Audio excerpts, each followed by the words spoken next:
Hi friends, எல்லாரும் எப்படி இருக்கீங்க? அனைவருக்கும் இனிய காலை வணக்கம்.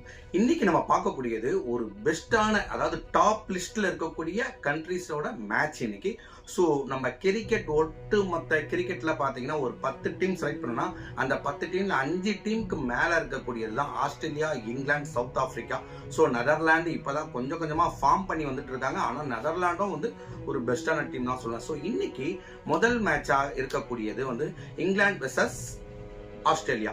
ஸோ ஆஸ்திரேலியா ஒரு பாயிண்ட் மேலே தான் இருக்காங்க. ஸோ அவங்களோட குரூப்ல இருந்து அவங்க ஃபர்ஸ்ட் இடத்துல தான் இருக்காங்க. ஏன்னா ஒரு மேட்ச் அவங்க வின் பண்ணிட்டாங்க. ஸோ இங்கிலாண்டை கம்பேரிசன் பண்ணும்போது ஸ்காட்லாந்து வெர்சஸ் இங்கிலாந்து மேட்ச் மழையால டிராப் ஆகி ஸோ ரெண்டு பேருக்கும் தலா ஒவ்வொரு பாயிண்ட்டும் ரொம்ப கொடுத்துச்சு. ஸோ ஆஸ்திரேலியாவில் எந்த அளவுக்கு ஒரு பெஸ்டான பேட்ஸ்மேன்ஸ் இருக்காங்க பார்த்தீங்கன்னா, அவங்களோட top order, middle order, last வரைக்கும் பார்த்தீங்கன்னா batsman Pat Cummins last match drop. So இந்த மேட்ச் அவர் வருவாரான்றது எனக்கு தெரியல. ஸோ இருந்தாலும் மிச்சல் மாஸ் தலைமையில் ஒரு நல்ல அணியாக தான் ஆஸ்திரேலியா இருக்கும். ஸோ ஆஸ்திரேலியாவை பொறுத்த வரைக்கும் பார்த்தீங்கன்னா லாஸ்ட் மேட்ச் டிராவிஸ் ஹெட் ஆரம்பத்திலே விக்கெட்டை இழந்துட்டாரு. ஸோ அதுக்கப்புறம் எல்லாரும் எதிர்பார்த்து இருந்த மேக்ஸ்வெல். ஸோ T20 மேக்ஸ்வெலோட ஃபார்ம் எக்ஸாக்டாக சரியில்லை. ஸோ இருந்தாலும் வேர்ல்டு கப்பை பொறுத்த வரைக்கும் பார்த்தீங்கன்னா வேர்ல்டு கப்பில் நல்லா பர்ஃபார்மன்ஸ் கொடுப்பாருன்னு தான் எல்லாரும் எதிர்பார்த்தோம். ஸோ அதனால மேக்ஸ்வெல் கோல்டன் டக். ஸோ இருந்தாலும் எல்லா பிளேயருமே டாப் ஆங்கிள் இருக்கக்கூடிய ஒரு நல்ல பிளேயர். ஸோ ரெண்டாவது மேட்ச், அதாவது இங்கிலாண்டை பற்றி சொல்லணும்னா இங்கிலாந்து ஜாஸ் பட்லர் தலைமையிலையும், இந்த பக்கம் பார்த்தீங்கன்னா Mitchell Marsh. Australia Mitchell Marsh தலைமையிலையும், இந்த பக்கம் இங்கிலாந்து ஜாஸ் பட்லர் தலைமையிலும். ரெண்டு பக்கமும் இன்பேலன்சிங் ரெண்டுமே ஈக்குவல். எந்த மேட்ச் எந்த டீம் எந்த கண்ட்ரி ஜெயிக்கொண்டது யாராலையும் ப்ரெடிக்ட் பண்ணவே முடியாது. ஸோ என்னால் எந்த அளவுக்கு ப்ரெடிக்ட் பண்ண முடியும்னா, ஜஸ்ட் பேட்டர்ஸ் இன்னைக்கு டிராவிஸ் ஹெட் ஒரு மெயினான மாஸ்டர் கீயா இருப்பார். அகைன் மேக்ஸ்வெல்லும் கூட. இந்த மேக்ஸ்வெல், டிராவிஸ் ஹெட் இன்னைக்கு ஆஸ்திரேலியாவுக்கு கண்டிப்பாக பலம் பொருந்திய ஒரு வீரராக. போலர் சைடில் பார்த்தீங்கன்னா மிஸ்டர் ஸ்டார்க். ஓகேங்களா, மிச்சல் ஸ்டார்க் சின்ன சின்ன இன்ஜுரிஸால ஒரு ஸ்ட்ரகிளிங் பண்ணிட்டு தான் அந்த போலிங்ஸை அவர் போட்டுருக்காரு. லாஸ்ட் மேட்ச்லேயும் கூட பார்த்தீங்கன்னா சின்னதாக அவருக்கு அங்கங்கே பிடிப்புகள் இருந்தது. இருந்தாலும் அவரோட லட்சியமே ஓப்பனிங்லேயே ஒரு 3 விக்கெட்டை தள்ளிடணும் அப்படின்ற மாதிரி தான் மிச்சல் ஸ்டார்க்கோட ஒரு ஏமே ஆகும். ஸோ இந்த பக்கம் பார்த்தீங்கன்னா மார்ஸ், ஸோ இந்த பக்கம் பார்த்தீங்கன்னா மேக்ஸ்வெல். ஸோ இவங்க ரெண்டு பேரும் கொஞ்சம் அப்படியே கன்வர்ஷன் பண்ணிட்டு மேக்ஸ்வெல் ஆல்ரெடி ஃபார்மில் இல்லை அப்படின்னா ட்ராப் கண்டிப்பாக மேக்ஸ்வெல் பண்ண மாட்டாங்க. ஏன்னா அவர் போலிங் சைடில் கொஞ்சம் ஒரு பவர்ஃபுல்லாக இருக்கார். ஸோ எதுவுமே இல்லை, போலிங் இல்லை, பேட்டிங் இல்லை, ஃபீல்டிங் இல்லை அப்படின்னா கண்டிப்பாக மேக்ஸ்வெல் ட்ராப் பண்ணுவாங்க. ஸோ மேக்ஸ்வெல் சைடில் பெஸ்ட்டான ஃபீல்டிங்ஸும் பெஸ்ட்டான போலர்ஸும் இருக்கிறதால மேக்ஸ்வெலை ட்ராப் பண்ண வேண்டிய அவசியமே இல்லை, ட்ராப்பும் பண்ண மாட்டாங்க. ஸோ டிராவிஸ் ஹெட் மெயினான key players, Travis Head, Maxwell and Mitchell Stark.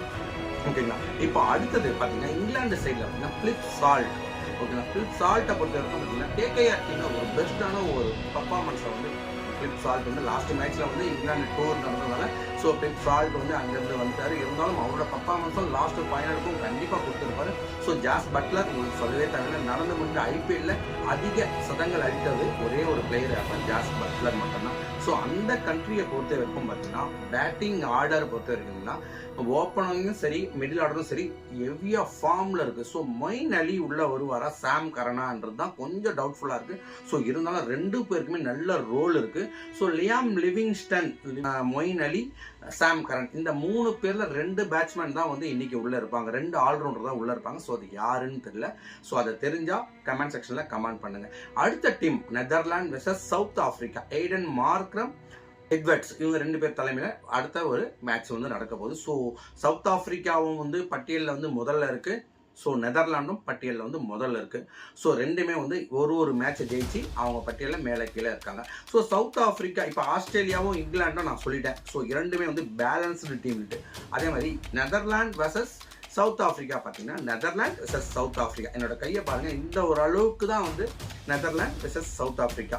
ஏன்னா கொஞ்சம் நெதர்லாந்து சவுத் ஆப்பிரிக்காவை கம்பேர் பண்ணும்போது, அதாவது நான் டாப் 10 பட்டியலில் முதல் 5 இடத்துல இருக்கக்கூடிய ஒரு டீம்ஸ்ன்னு பார்த்தீங்கன்னா ஆஸ்திரேலியா, இங்கிலாந்து, சவுத் ஆப்பிரிக்கா.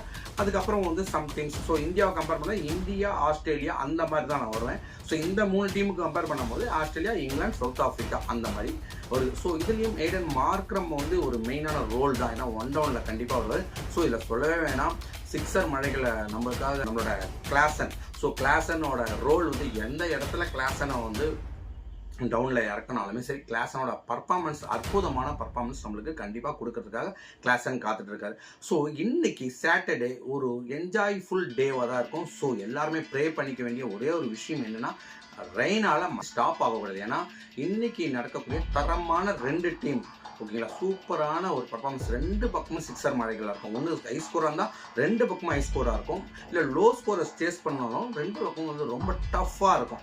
2வது டீமை பொறுத்த வரைக்கும் பார்த்தீங்கன்னா, நெதர்லாண்டும் வந்து சும்மா சாதா லேசுப்பட்ட டீம் கிடையாது. ரொம்ப ஹை பர்ஃபார்மன்ஸ் வந்து எட்வார்ட்ஸ் தலைமையில் கண்டிப்பாக வந்து ஹை பர்ஃபார்மன்ஸ். ஏன்னா பேட்ஸ்மேனை விட அங்கே ஆல்ரவுண்டர்கள் ரொம்ப பவர்ஃபுல்லாக இருக்காங்க. ஓகேங்களா, ஆல்ரவுண்டர் ரொம்ப பவர்ஃபுல்லாக இருக்காங்க.